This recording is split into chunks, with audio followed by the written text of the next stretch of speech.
Okay, it is Professor Jack Schmidt. He is a professor at the Department of Watershed Sciences at Utah State University.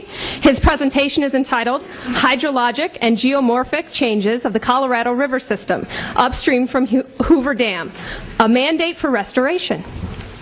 Dr. Schmidt. Thank you.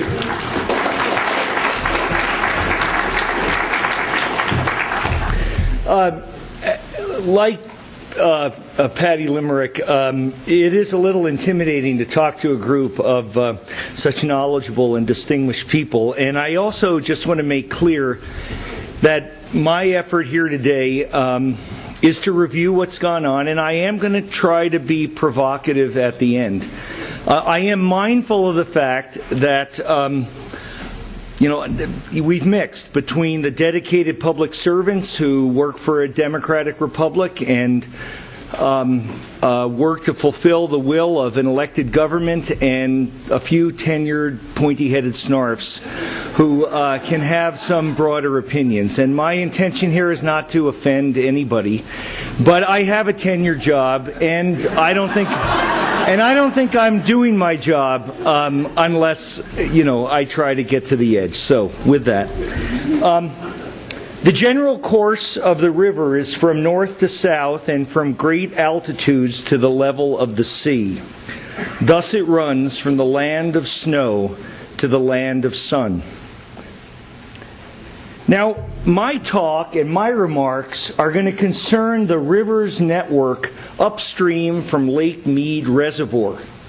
Despite some large reservoirs that I've outlined in blue, there are long sections of the river that are river environments today.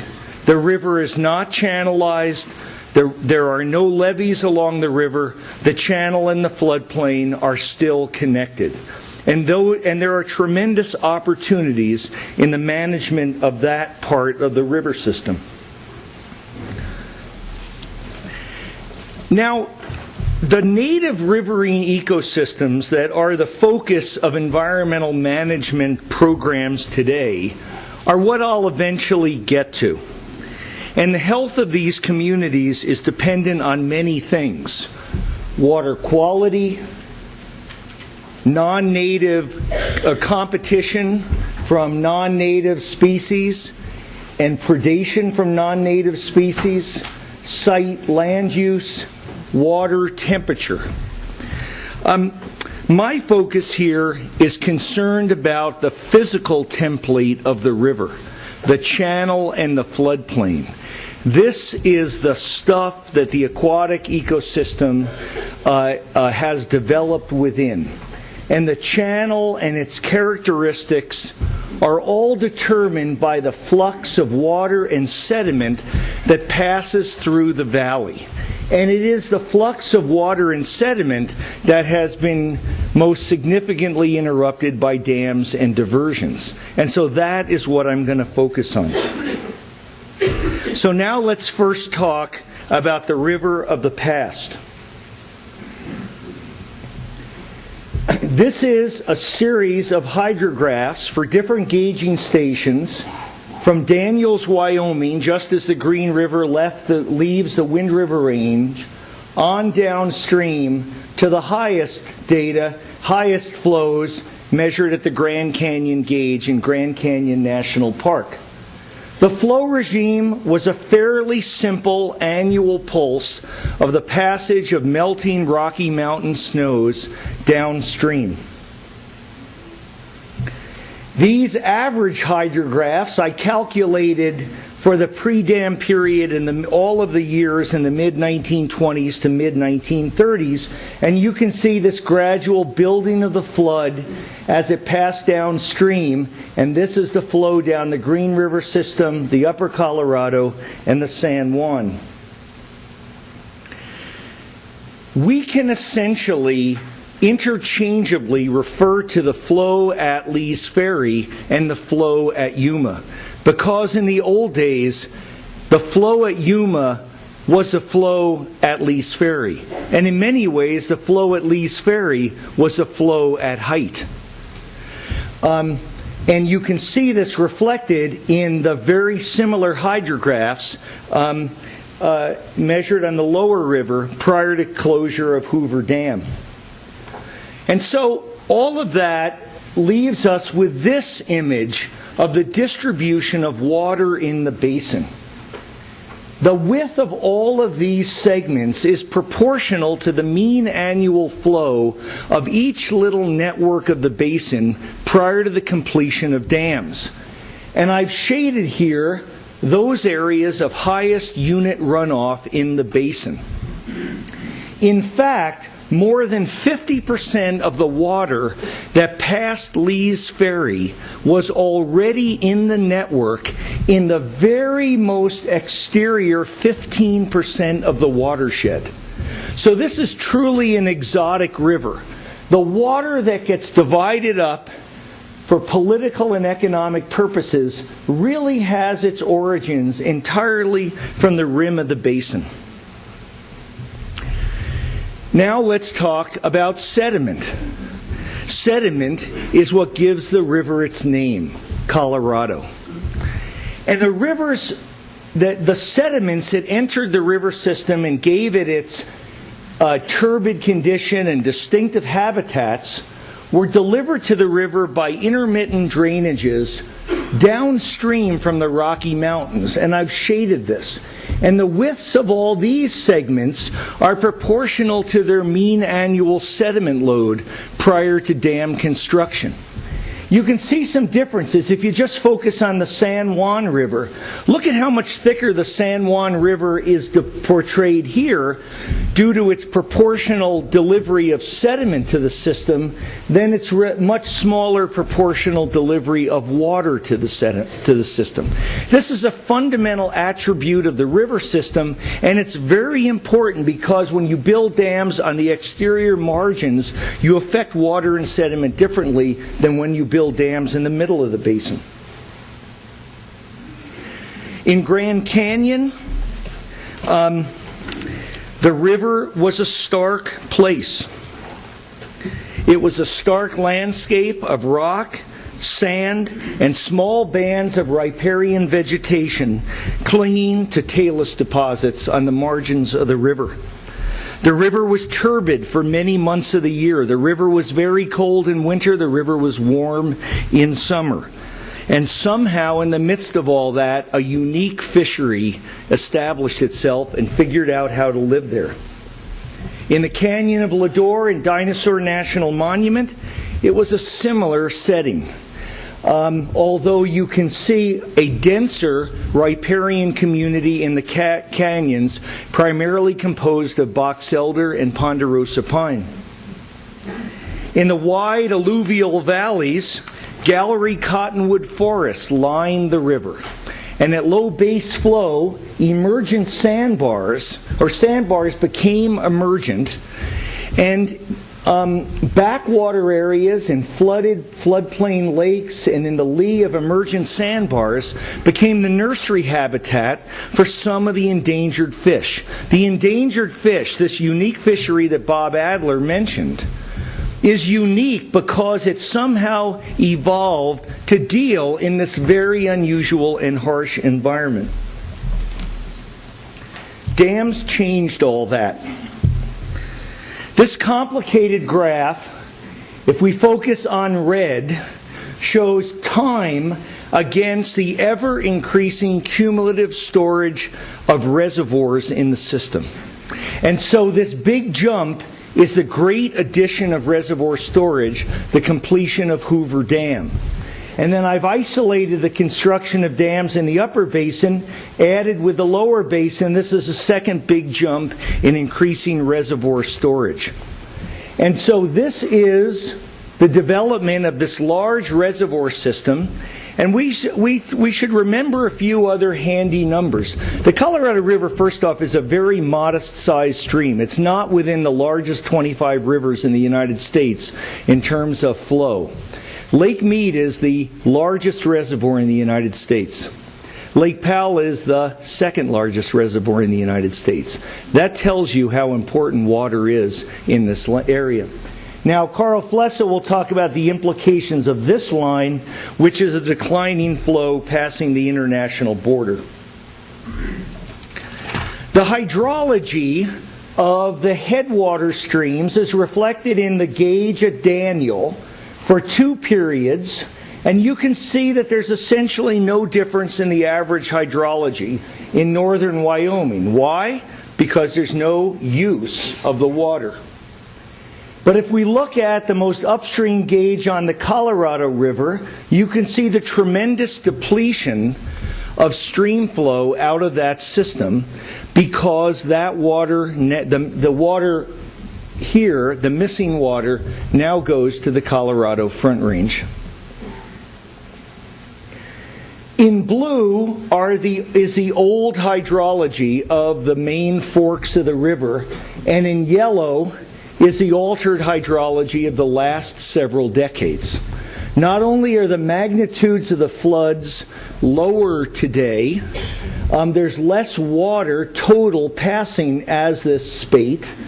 And also notice that the base flows the rest of the year are now higher. And that is another fundamental change in the hydrology associated with dam regulation. These plots show the height of each bar is the magnitude of the maximum flood in each year, and it's not hard to see when flood control began with the completion of Flaming Gorge Dam and Glen Canyon Dam. And so we greatly reduced the magnitude of floods in the system. Large dams also completely trap the upstream sediment supply. The widths of these arrows are proportional to the pre-dam sediment flux through Grand Canyon, and the width of these is proportional to the post-dam sediment flux.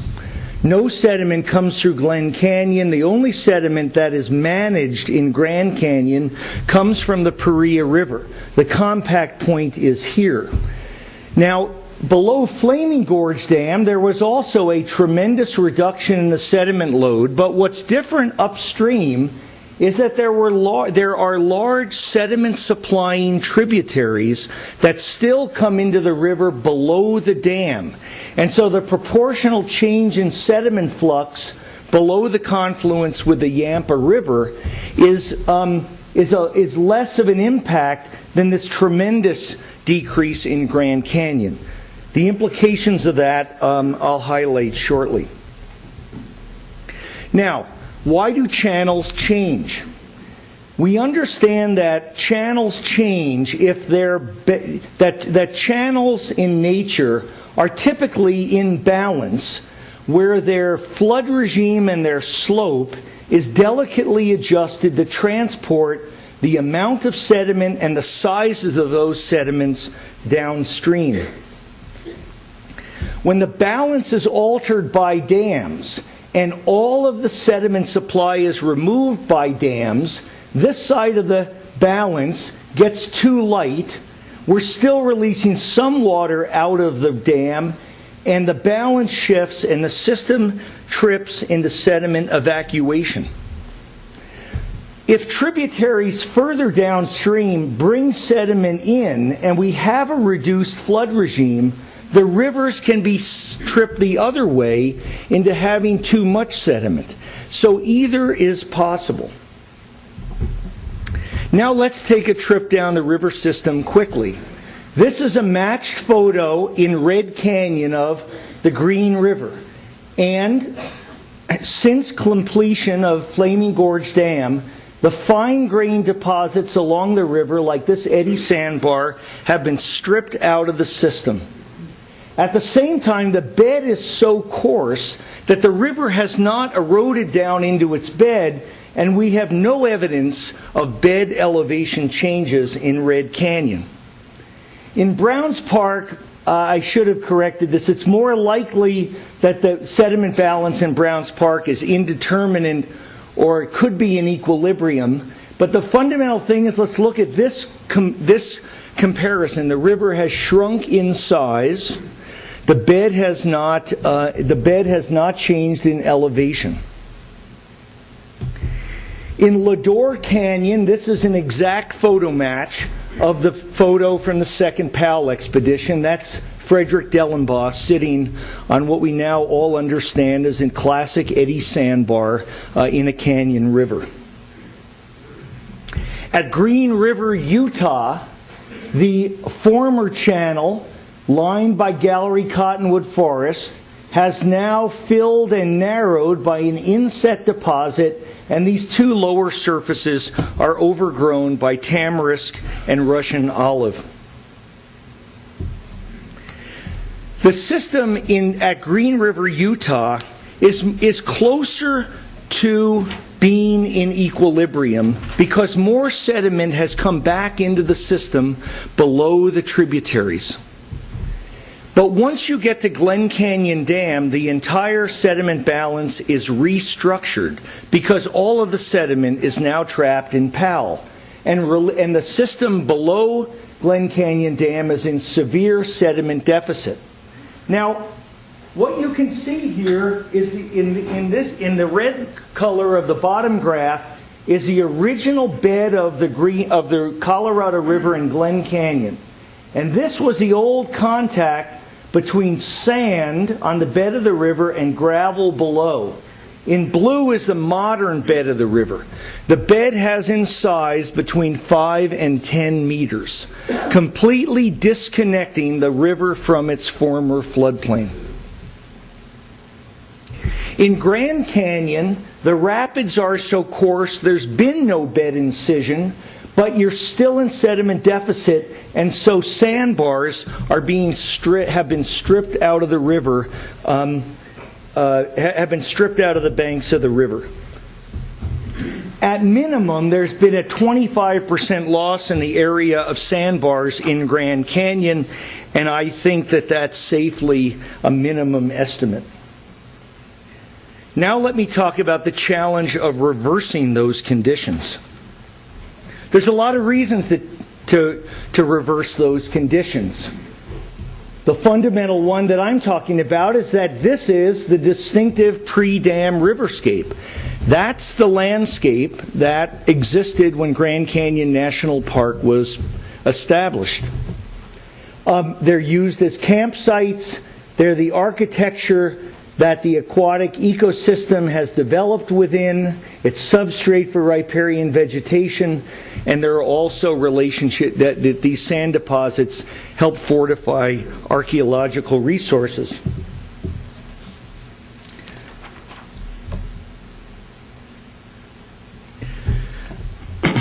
Since 1990, flow regimes have been implemented that are intended to reduce the rates of erosion of sandbars by reducing the range of daily fluctuations from what it had been in the past, occasional spiked flows whose magnitude is equal or exceeds the capacity of the power plant turbines, and also some multi-month periods when flows are held low intentionally with the intention of retaining tributary delivered sediment from being transported out of Grand Canyon.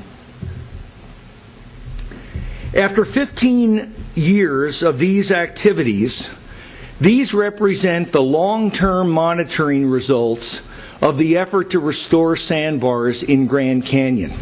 This is 1990, this is 2006. By any metric, all of this effort has resulted in smaller sandbars along the river than what existed before this era of environmental management began. The problem is that there is so little sediment delivered by tributaries and available to redistribute by restoration floods from the channel bed to the channel margins. During the 7 days of sustained steady flows of the 1996 controlled flood, concentrations of suspended sediment precipitously declined, indicating that the flood ran out of sediment quickly. In the interim between spiked flows,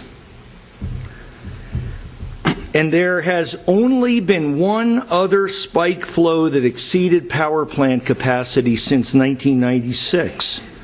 the bars erode away, and conditions a year after the floods are typically worse than before. Although the focus of the dam management team is to develop scenarios by which they can most efficiently use every bit of sediment delivered to the river, there isn't enough sediment to sustain fine-grained transport for more than a few days every few years, and the intervening erosion exceeds the short-term deposition. In addition, every high release from the dam is politically controversial because a proportion of the peak flow does not produce hydroelectricity, and these releases represent a transfer of water from the upper to the lower basin. There are substantial costs associated with restricting the range of power plant fluctuations when compared to the way the river was run in the old days. That estimate is the EIS estimate of what it costs to move to the restricted fluctuating flow operations that characterize today. And each specific spike flood has a cost. And it costs money to run the Grand Canyon Monitoring and Research Center. And you can compare those costs to sort of a typical annual revenue produced at Glen Canyon and reach your own conclusions. The November 2004 spike flow cost money. Now, an alternative strategy just released by the Bureau of Reclamation, and what I think is a very enlightened effort of analysis, is the analysis of what it would cost to supplement or add sediment back into Grand Canyon from the first significant sediment source at Navajo Canyon and a slurry pipeline which would deliver sand either to Glen Canyon Dam for $220 million and $6.6 million of annual operating costs, or to deliver that sand to Lee's Ferry for about twice that amount. Just keep these numbers in comparison with what the flood regime, which has achieved little in terms of restoration, costs. Well, the challenges of restoring Grand Canyon are being faced by other environmental programs elsewhere in the basin, and the collective cost of these programs is large.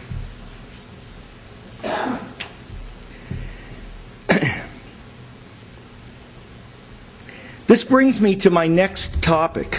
I assert that it is time to compare and evaluate the problems and the cost of solutions of all of these programs examined collectively. We may not have enough money, and we may not have the political will to fix everything. Our incentive is that everything is connected to everything else, and a decision to reduce electricity production at one dam is inevitably made up by producing more power somewhere else. We help one part of the river, we might hurt another. Can we assess where we can do the most good? Every part of the Colorado River system has been perturbed to some degree from its original wild condition. Every part of the river has its own target of how we might reverse that perturbation.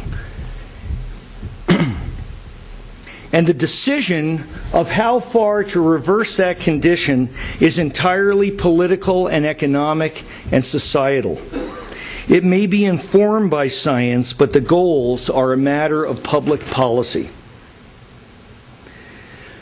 So in proposing a regional assessment of the challenges faced in restoring the rivers, we are inspired by the diversity of ways a dam can affect downstream channels, depending on the relative magnitude of disrupting the water flux and disrupting the sediment flux. And I've sort of sketched in here, that's probably the modern sediment flux in relationship to the old sediment flux. And this is probably, it's only down here below Parker Dam that you get, significant reductions in stream flow. But it sort of speaks to different impacts and different problems in different places. There is an approach to quantifying this relationship that stems out of first principles of hydraulics and sediment transport. And so we can characterize the stability field of how dams affect rivers. This is the proportion of the original flood regime that is now the post-dam flood regime. So this means no change. That means the post-dam flood is only 10% of what the pre-dam flood was. This means that the post-dam sediment supply is only 10% of what the pre-dam supply was. This is the line of equal changes in flow and sediment supply, and this is the equilibrium line expressed by the equation that we've developed and that I'd be happy to talk to anyone about in the lobby. The point is, and this is wild conditions, that's no change. And the further you are away from the line in this direction, you're into greater sediment deficit. The further you are away from the line in this direction, you're into greater sediment surplus. Well, I took the time to mine the data over a multi-year effort, and each one of these dots is a different part of the rivers of the West, and I've sort of highlighted the various rivers of the Colorado River system.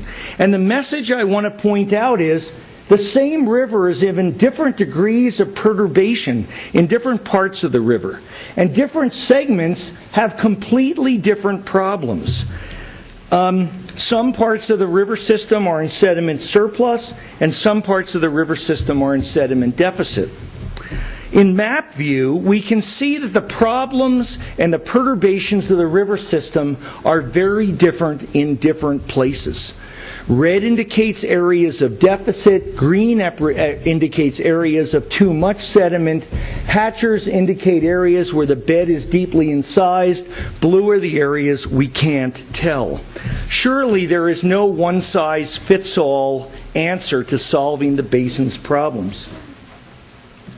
Well, we can go back to this graph and say, well, if we're in a particular reach of the river and we have and we're in deficit, what does it take to reestablish post-dam sediment mass balance so the river is in balance again? Well, there's two ways to do it. We have a certain flood regime, we're in deficit, we want to add sediment. I have to acknowledge as an academic, there's another way to get to that line, and that's take more water out of the system. If you want to reverse surplus, you can reestablish floods and move that sediment along, although you could also control more of the sediment influx. The choice of where to go, again, is a public policy societal difference or decision. Realize that any decision to move the river closer to this area is the effort to restore the wild river. If you take more water out of the Grand Canyon to reverse deficit, that has the potential, that will reestablish sediment mass balance. But it will create, to steal a phrase from Austin Powers, a mini-me, a little river. I submit that's a big decision this country is going to have to make someday, is whether a whole scaled-down midget river is what we want the Colorado River to be. I made some calculations. I made an implicit decision that we would try to restore the wild river, not create the midget river. And so for each segment, you can sort of look at the various solutions. And perhaps one thing to catch a comment anticipated from this morning is that obviously my mantra to you is this river system is a river of water and a river of sediment. The compact may only address water, but sediment is what this river is about. Let me close with some broader comments. First off, the challenges faced in the Colorado River Basin are not unique to this basin. All the river segments of the Missouri are in deficit. The river is in deficit in the Rio Grande. A part of this is actually intentional to reverse undesired aggradation of the early 20th century. There are areas of rivers that have too much sediment.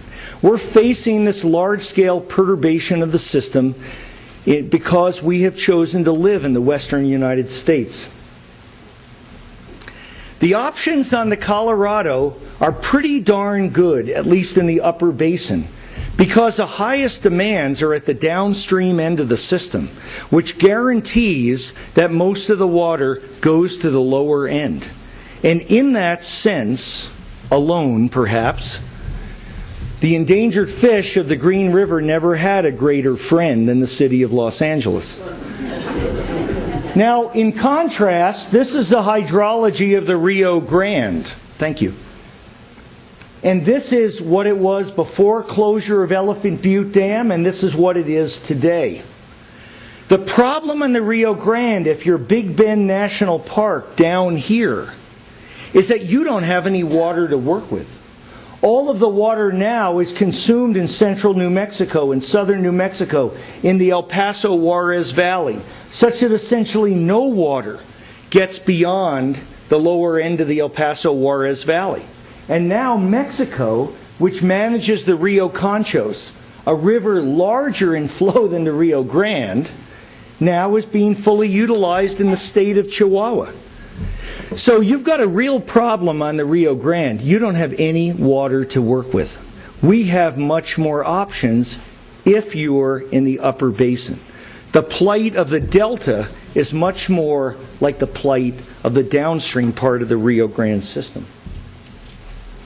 I ask, is it better on our present course to spend these amounts of money and try to fix every bit of the river a little bit? Is it important to set targets that are different for different places and realize that some places have been transformed so much that there may not be much hope for ever restoring them? And don't we owe it to the American public to tell them restoration is impossible in some places? Clearly, environmental management will go on in Grand Canyon forever. The world demands it. But I suspect we need to tell the American public that it's essentially impossible to achieve significant restoration without significant additions of sediment. On the other hand, on the Green River, the geography of sediment and water is very different. And because of that, the Green River is the healthiest part of the river system. And the key to that health is a wild Yampa River. There are parts of this river in which their highest and best management goal is full protection of the naturalness of that system because of all that it gives to the rest of the system. Just one other one that's just a wild idea, and this is where I'll sound like I'm really an academic, but a tiny little change. I think it's pretty trivial. You'd open up an awful lot of management opportunities, and this is my last remarks, if the compact point were moved to Hoover Dam. I've already proven to you that no additional water comes into the system here, and if you want to treat the Little Colorado River like the Virgin and treat it like an off-stream tributary, then give that to Arizona. But the point is, what limits and restricts opportunities for intelligent, adaptive management of the Grand Canyon ecosystem is that it's such a politically charged decision to release water from one dam to the other. You have the two largest reservoirs in the United States. Manage them like they're one coherent facility, and then your only thing you have to worry about in releasing water between Powell and Meade is how to do the best for the Grand Canyon. I don't think it's such a bad idea. You'd eliminate the equalization criteria. I think that there's a lot of opportunity. Obviously, you've got to redistribute power revenues differently, but it doesn't change anything physically. And if it's just a cultural and political idea, what the heck? So in conclusion, the river of old had a wide range of flows and sediment transport. It was cold in winter and warm in summer. It was clear in the headwaters and sediment-laden downstream. Dams fulfilled their intent of reducing flow variability. But the reality is, most of the water still flows downstream, but the movement of sediment is completely blocked in the watershed, and that's caused this drastic array of changes downstream. Dams create sediment deficit immediately downstream, and they may cause surplus or equilibrium conditions further downstream. Channels in deficit evacuate sediment. Channels in surplus accumulate sediment. The perturbations that environmental management seeks to reverse differ because the magnitude of surplus and deficit differs throughout the watershed. And the difficulty and the challenge of reversing these conditions varies throughout the watershed. Introducing sediment to deficit reaches is probably more expensive than introducing floods to surplus reaches, at least based on the comparison of the economic impact money or analyses at Glen Canyon Dam. My personal opinion is we can't fix everything. We've got to set some priorities. We've got to realize we're all in the same watershed. The folks in Grand Canyon have an awful lot of trouble realizing that Grand Canyon isn't the only place in the basin. Maybe there are other places we could fix for the same amount of money and fix them much easier. We face a fundamental decision in the next several decades. Are we trying to recreate the wild river? Is the Mini-Me River all that we can have? It's all that we can have in some places. I think we need to have that discussion. Maybe there are some minor adjustments to the compact that would make a better difference, but with that, I'll answer a few questions and then run back to my ivory tower. Thanks.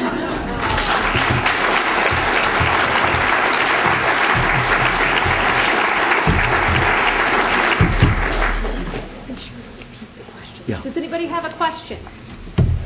We see? Oh, we've got one. I can't. Jack, I wonder if you would agree with me. The Torrey pipeline from the Navajo River to Navajo Creek is a good idea, but there's probably not enough sediment to last in that area for very many years. It seems to me that they better go on to the San Juan River for a permanent solution. Well, I've read the engineering report, and I think it's first class, and the Navajo supply will last for decades. And we'll learn an awful lot. One thing we have to remember is that we're implementing all of this adaptively. We learned things in 1996 we never knew about how the river worked. And we have to have the humility as a scientific community to know that's a reasonable first step. Let's learn. Certainly the bigger sediment supplies are upstream. Absolutely. Yeah? Seems to me I've heard in the past that having Glen Canyon Dam trapping sediment, and they can reduce the amount of sediment going to Lake Mead and thus extend the life of Hoover Dam. And how is this affected by You are 100% correct. One of the benefits of the question was, is it true that one of the cited benefits for the construction of Glen Canyon Dam was to extend the reservoir life of Lake Mead because of these extremely high sediment loads in the system? And the answer is yes, unambiguously. And this is where it isn't simple. The engineers and the scientific community who worked together to build these facilities in the 1950s and 1960s accomplished exactly what they were told to do. And that was to limit the sediment flux. That was to create they did exactly what they were supposed to do. What we didn't know was enough river ecology and enough river geomorphology to know what the price of that would be. I don't know that the public would have chosen to make any other decision than what it did, but there are unintended ramifications. Yeah. Yes? Why don't the upper basin and the lower basin want to move the area going down?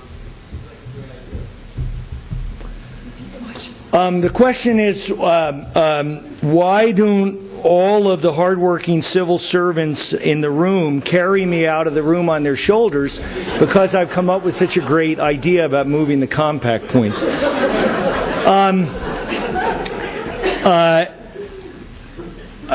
Anytime I think that you've heard a message all morning, which was reopening this Pandora's box it will open up unintended problems and we just don't want to open it up for anything. It would take a hard-nosed negotiation on the distribution of power revenues. I would argue that if you ran the system like that, why not keep Lake Mead full all the time and have Powell as your backup facility? The upper basin would only allow that if they had access to the full power production revenues out of Hoover. But the downside of that is evaporation rates are greater out of Hoover than out of Glen. That would be a good reason not to do it. It's a complex, there are complex trade-offs, but I'm trying to find a way to just say, look guys, it's simple. There's 50 million acre-feet of storage in these two reservoirs. In between is one of Earth's greatest treasures, and nobody's taken water out between the two. Can't we be smart enough here to just change the counting point by a little bit and give Grand Canyon the biggest hope that we can come up with? So, but I mean, politically, I'm sure it's a minefield. I wonder whether it would be, if you gave St. George the chance, what's so wrong with building the pipeline from Lake Mead to St. George and save the big political fight of building the pipeline across from Powell? But again, that's because I have an academic job.